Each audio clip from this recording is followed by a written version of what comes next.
شروع اللہ کا نام لے کر جو بڑا مہربان نہایت رحم والا ہے۔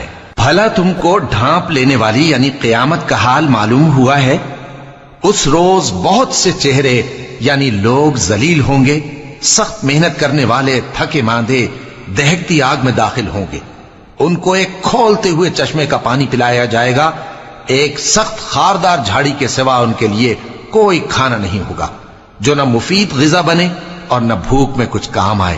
بہت سے چہرے یعنی لوگ اس روز شادماں بھی ہوں گے، اپنی محنت کے بدلے پر خوش، بہشت بری میں وہاں کسی طرح کی لغو بات نہیں سنیں گے، اس میں چشمے بہ رہے ہوں گے، وہاں تخت ہوں گے اونچے اونچے اور کٹورے قرینے سے رکھے ہوئے اور گاؤ تک یہ قطار کی قطار لگے ہوئے اور نفیس مسندیں جگہ جگہ بچھی ہوئی۔ تو کیا یہ لوگ اونٹوں کی طرف نہیں دیکھتے کہ کیسے عجیب پیدا کیے گئے ہیں، اور آسمان کی طرف کہ کیسا بلند کیا گیا ہے، اور پہاڑوں کی طرف کہ کس طرح کھڑے کیے گئے ہیں، اور زمین کی طرف کہ کس طرح بچھائی گئی؟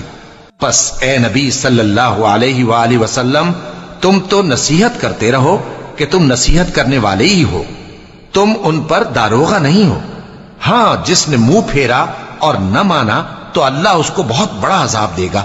بے شک ان کو ہمارے ہی پاس لوٹ کر آنا ہے، پھر ہمارے ہی ذمے ان سے حساب لینا ہے۔